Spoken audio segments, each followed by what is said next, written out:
En question principale, je reconnais maintenant la députée de Verdun. Merci, Madame la Présidente. La semaine dernière, tout le Québec a été témoin de l'état catastrophique des bâtiments de l'Institut Douglas.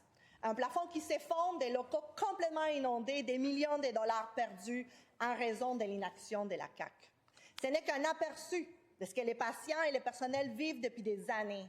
D'ailleurs, des membres du personnel du Douglas sont ici avec nous aujourd'hui. Il ne manque pas d'exemples pour illustrer l'urgence de la situation. Des moisissures, des plafonds troués, des rongeurs, un système électrique vétuste, des chambres sans climatisation, des patients en détresse forcés de traîner leurs matelas dans les salles communes pour espérer dormir pendant la nuit, des conditions indignes d'un établissement en santé au Québec. Il est devenu impossible de traiter la détresse psychologique dans un environnement que lui-même génère de la souffrance. Il y a un projet promis par la CAQ depuis 2020. Est-ce que la ministre va enfin livrer ce projet? La réponse. Ministre responsable des infrastructures. Oui, voilà le ministre responsable des infrastructures. Madame la Présidente. Merci à la collègue pour la question. La situation de l'hôpital Douglas, elle est bien connue du gouvernement. En fait, elle est connue depuis des années et des années et des années. Elle est le résultat d'une négligence des administrations précédentes qui ont malheureusement sous-financé le maintien des actifs. Lorsqu'on a pris le gouvernement en 2018, essentiellement, le PQI était doté d'une enveloppe de 100 milliards de dollars. Nous sommes à 164 milliards aujourd'hui et les 2 tiers de ces sommes-là sont dédiées au maintien d'actifs. C'est-à-dire le rattrapage qui est à faire. Et la situation qui est décrite présentement n'est malheureusement pas unique à l'hôpital Douglas. Il y a des hôpitaux partout au Québec qui ont manqué d'entretien au cours des dernières années. Nous sommes en train de corriger la situation. Pour ce qui est des cas spécifiques, je prie la collègue d'attendre la présentation du prochain PQI pour préciser justement quels seront les projets qui pourront avancer au cours des prochaines années. Première complémentaire. La réponse du ministre, c'est un aveu d'échec. Parce que qu'est-ce que ça va prendre pour déclarer la modernisation du Douglas? Tout le Québec a vu comment le plafond s'est écroulé. Ce n'est pas suffisant. Puis je sais que ni le ministre des Infrastructures, ni la ministre des Santé et Services sociaux s'est rendu sur le terrain. J'ai amené le terrain à eux. Allez voir Dr. Williams qui a vu tous ces travaux de recherche inondés des travaux pour guérir des patients pris avec l'Alzheimer puis la démence. Qu'est-ce que ça va prendre pour agir? La réponse. La réponse du ministre. J'aimerais entendre la collègue dire qu'il y a eu des sous-investissements importants au fil des années au niveau du maintien des actifs. On ne pourra pas tout corriger en l'espace de quelques années, des décennies de sous-financement. Les chiffres parlent d'eux-mêmes, Madame la Présidente.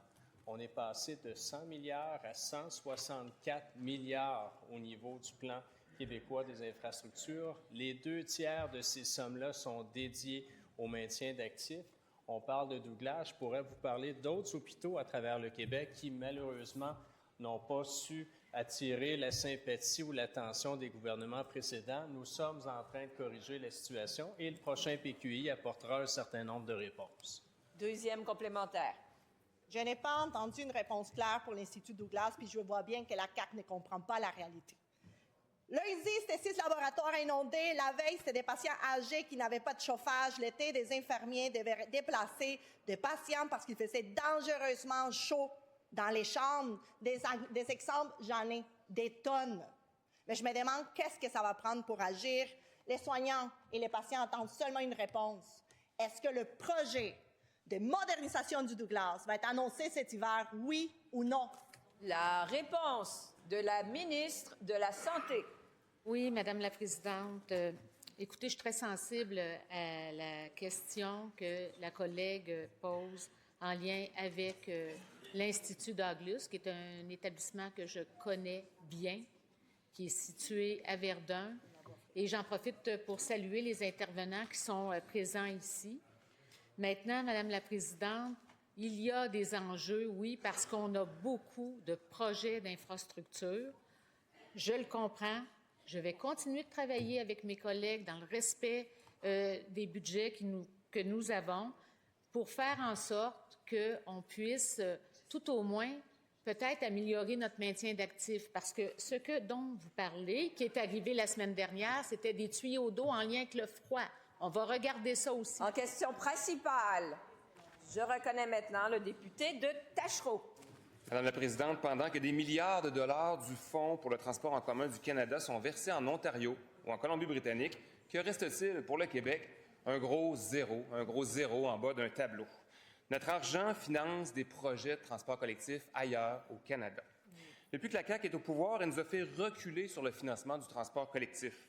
Autre exemple, ici, la CAQ coupe dans ses propres programmes. Le programme d'aide au développement du transport collectif a été amputé de 200 millions de dollars. Et pour ajouter l'insulte à l'injure, les 200 millions sont rétroactifs. Ça veut dire que l'argent qui était prévu en 2025 a été coupé, puis a été annoncé en novembre. C'est une belle surprise. Ces coupes-là font très, très mal aux régions du Québec. Pour un gouvernement qui se dit le gouvernement des régions, je trouve qu'ils l'ont échappé solide. Alors, ces reculs en transport en commun, à qui va les attribuer? À Trump, à la pandémie, ou est-ce qu'il va faire preuve de clairvoyance et admettre ses torts dans ces coupures importantes? La réponse du ministre des Transports et de la Mobilité durable. Oui, merci, Madame la Présidente. Je suis heureux. C'est rare que je dise ça, hein. Je suis heureux de cette question. Parce qu'enfin, on discute du PADTC, le programme d'aide à transport collectif, et ça va me permettre de corriger certains éléments qui sont dits et nommés, entre autres par mon collègue, en toute bonne foi, chers collègues. Post-pandémique, notre gouvernement a fait le choix de mettre à l'intérieur du programme une enveloppe budgétaire de 1,2 milliard de dollars pour favoriser, justement, le développement du transport collectif dans toutes les régions du Québec. On a permis à toutes les municipalités, à toutes les MRC de déposer des projets. On n'en a refusé aucun. La réalité, Madame la Présidente, c'est bien qu'on ait mis 1,2 milliard de dollars budgétaires à la disponibilité des municipalités et des MRC, 750 millions ont été investis. On n'a pas refusé personne. On a donc constaté que le budget qu'on avait mis, bien que la demande était forte, était nettement supérieur à la capacité des municipalités et des MRC pour développer le transport collectif. On a mis 1 milliard pour les 3 prochaines années, 34 de plus que les investissements réels du dernier programme, parce qu'on veut continuer... Première, complémentaire. On a un ministre bien déconnecté du terrain, Madame la Présidente, bien déconnecté.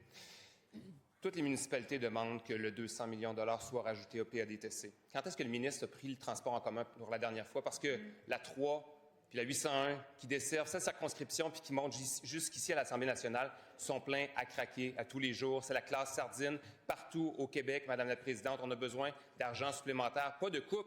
Quand est-ce qu'il va remettre de l'argent dans le transport collectif au service des citoyens et citoyennes du Québec? La réponse, ministre. Madame la Présidente, je pensais que ma réponse était claire. Je vais la préciser encore plus.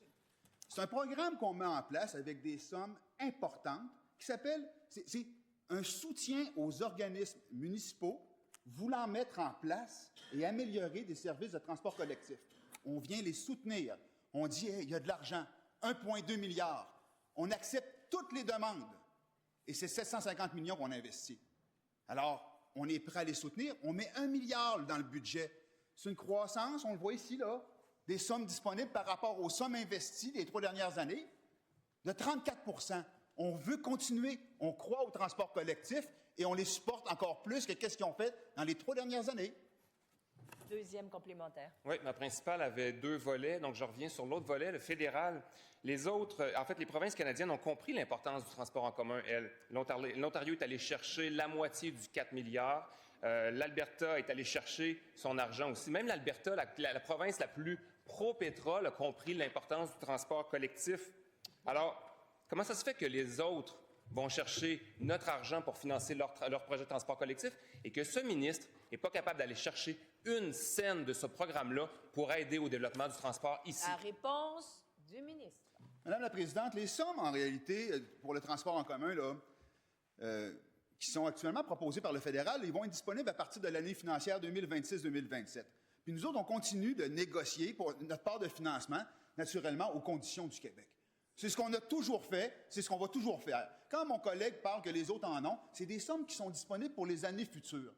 Quand on regarde dans le passé, on a toujours maintenu, nous autres, que c'était de compétence et que les conditions, c'était les nôtres. Notre compétence, nos conditions. Quand on regarde dans le passé, il y a eu 24 milliards qui ont été donnés à travers le Canada. On a obtenu 6,7 milliards de dollars. 28 des sommes obtenues par le Québec, sans jamais qu'on dise que nos compétences et nos conditions soient mises à mal. On va continuer comme ça parce qu'on y croit, puis on va obtenir nos sommes sans inquiétude.